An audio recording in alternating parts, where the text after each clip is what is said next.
Hey guys, welcome to the video for you guys. In today's video, I'm going to show you how to add or remove favorite contacts on your iPhone. So let's get started. Now, the very first thing you want to do is ensure that you have the contact added to your phone by opening up the Contacts app on your iPhone. And if you need to add someone, simply click on that plus icon. Go ahead and put in their first name, last name, of course, their phone and email, whatever other information you like. And after that, just simply click on done. Now, once you have added them, they'll appear on the Contacts app. Now we're ready to add them to a favorite contact. In order to do that, we need to open up the phone app on your iPhone.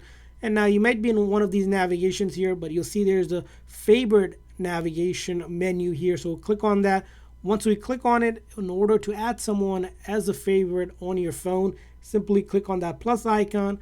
And then you're going to look through your list and then find them, and then once you find them, you're going to select which of the options you want to add as a favorite. So pick your phone. So once I click on it, as you can see here, now they appear as a favorite on my iPhone. Now I can go ahead and add multiple people as well in the list that I have. So you can go ahead and add other as well. Same exact process. You can just keep on adding.